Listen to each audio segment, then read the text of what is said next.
Hello friends, welcome on your YouTube channel Raj study point. आज हम class 7th geography chapter 4 वायु। इससे पहले के तीनों चैप्टर हम अपने यूट्यूब चैनल राज स्टडी पॉइंट पर अपलोड कर चुके हैं। आज हम चैप्टर 4 पढ़ेंगे जिसका नाम है वायु।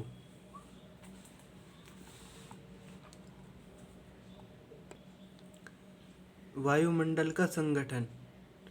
क्या आप जानते हैं कि वायु का उपयोग हम सांस लेने के लिए करते हैं? वास्तव में वह अनेक गैसों का मिश्रण होती है। वायु जो है अनेक गैसों का मिश्रण होती है।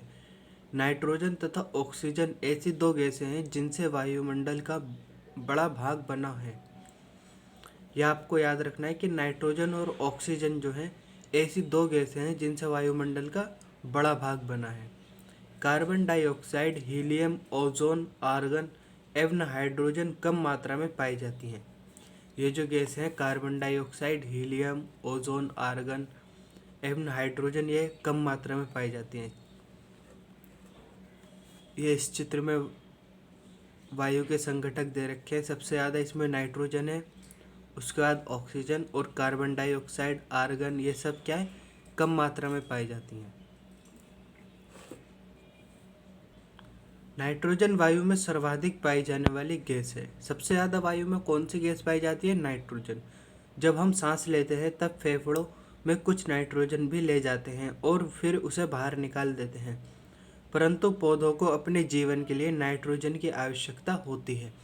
पौधों को अपने जीवन के लिए नाइट्रोजन की आवश्यकता होती है और हमें अपने जीवन के लिए ऑक्सीजन की आवश्यकता होती है।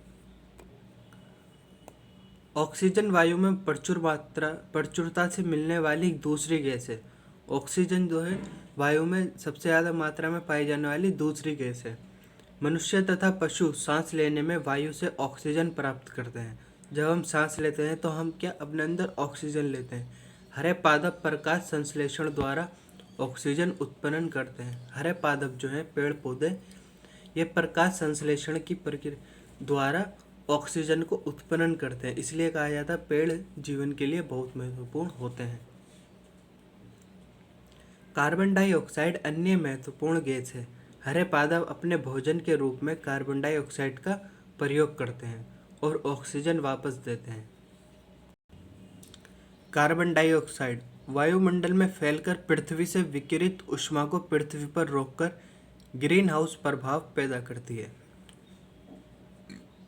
मतलब कार्बन डाइऑक्साइड जो गैस है, ये पृथ्वी से जो विकिरित ऊष्मा है उसे वायुमंडल में ये फैलकर कार्बन डाइऑक्साइड उस विकिरित ऊष्मा को, जब पृथ्वी सूर्य की किरणों से गर्म हो जाती है सूर्य तप से, तो ऊष्मा को विकिरित करती है और कार्बन डाइऑक्साइड उसी ऊष्मा को रोककर पृथ्वी पर ग्रीन हाउस प्रभाव पैदा करती है। इसलिए इसको ग्रीन हाउस गैस भी कहते हैं। अगर कार्बन डाइऑक्साइड नहीं होती तो पृथ्वी इतनी ठंडी हो सकती है जिसके कारण हम इस पर जीवित नहीं रह सकते। लेकिन कारखानों एवं कार के धुएं से वायुमंडल में इसका स्तर बढ़ जाता है। जब वायुमंडल में कार्बन डाइऑक्साइड का स्तर बढ़ जाएगा तो ये ज़्यादा मात्रा में ऊष्मा को रोकेगी, जिससे क्या होता है, तापमान बढ़ने लगता है और उसी तापमान को, बढ़ते हुए तापमान को भूमंडलीय तापन यानी ग्लोबल वार्मिंग कहते हैं। इसके कारण ग्लोबल वार्मिंग से क्या होता है कि जो पृथ्वी के ठंडे क्षेत्र हैं वहाँ जो बर्फ़ जमी हुई है वो गर्मी से पिघलने लगती है और परिणाम स्वरूप समुद्र का जलस्तर बढ़ता है और जो निकटवर्ती क्षेत्र होते हैं वे जलमग्न हो सकते हैं और बड़ी मात्रा में सुनामी या बाढ़ आ सकती है। इसलिए ग्लोबल वार्मिंग को खतरे का संकेत माना जाता है। नेक्स्ट हम पढ़ेंगे वायुमंडल की संरचना। हमारा वायुमंडल 5 परतों में विभाजित है जो पृथ्वी की सतह से आरंभ होती हैं। ये जो 5 परतें हैं वायुमंडल की, इनकी शुरुआत कहाँ से होती है? पृथ्वी की सतह से। पहली परत है क्षोभमंडल, उसके बाद समताप, मध्य मंडल, बाह्य मंडल एवं बहिर्मंडल। क्षोभमंडल, यह परत वायुमंडल की सबसे महत्वपूर्ण परत है। इसकी औसत ऊंचाई 13 किलोमीटर है। हम इसी में मौजूद वायु में सांस लेते हैं। मौसम की लगभग सभी घटनाएं जैसे वर्षा, कोहरा एवं ओलावर्षण इसी परत के अंदर होते हैं। मतलब क्षोभमंडल जो है ये वायुमंडल की सबसे महत्वपूर्ण परत है। इसमें जो वायु उपस्थित है उसी से हम सांस लेते हैं और मौसम की सारी घटनाएं जो होती हैं, बारिश, कोहरा, हवा का चलना, ये सब किस में होती हैं? क्षोभ मंडल में ही होती हैं। दूसरा मंडल है समताप मंडल। क्षोभ मंडल के ऊपर का भाग समताप मंडल कहलाता है। यह लगभग 50 किलोमीटर की ऊंचाई तक फैला है। समताप मंडल जो है 50 किलोमीटर की ऊंचाई तक फैला है लगभग। ये परत बादलों एवं मौसम संबंधी घटनाओं से मुक्त होती है। इसके फलस्वरूप यहाँ की परिस्थितियाँ हवाई जहाज उड़ाने के लिए आदर्श होती हैं। समताप मंडल की एक महत्वपूर्ण विशेषता यह है कि इसमें ओजोन गैस की परत पाई जाती है। यह परत सूर्य से आने वाली हानिकारक गैसों से हमारी रक्षा करती है। समताप मंडल जो है क्षोभ मंडल के ऊपरी भाग को, जो ऊपर वाला हिस्सा है, उसी को क्या कहते हैं? समताप मंडल कहते हैं। यह 50 किलोमीटर की गहराई तक फैला होता है। यह 50 किलोमीटर की ऊंचाई तक फैला है समताप मंडल। इसकी महत्वपूर्ण विशेषता यह होती है कि इसमें ओजोन गैस पाई जाती है। ओजोन गैस की जो परत है वह सूर्य से आने वाली हानिकारक किरणों को रोककर हमारी रक्षा करती है। इसके बाद आता है मध्य मंडल। यह वायुमंडल की तीसरी परत है। यह समताप मंडल के ठीक ऊपर होती है। इसकी यह लगभग 80 किलोमीटर की ऊंचाई तक फैली है। अंतरिक्ष से प्रवेश करने वाले उल्कापिंड इस परत में आने पर जल जाते हैं। अंतरिक्ष से जो उल्कापिंड आते हैं वह मध्य मंडल में आने पर जल जाते हैं।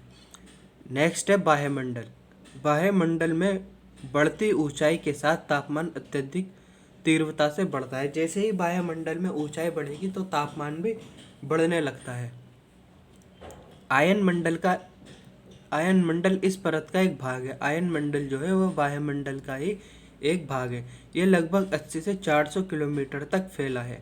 रेडियो संचार के लिए इस परत का उपयोग किया जाता है और सभी संचार उपग्रह वायुमंडल में ही मौजूद होते हैं।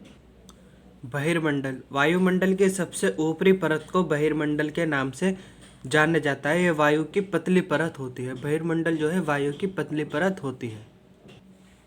मौसम एवं जलवायु। मौसम वायुमंडल की प्रत्येक घंटे तथा दिन प्रतिदिन की स्थिति होती है। मौसम जो है वायुमंडल की प्रत्येक घंटे तथा दिन प्रतिदिन की स्थिति होता है।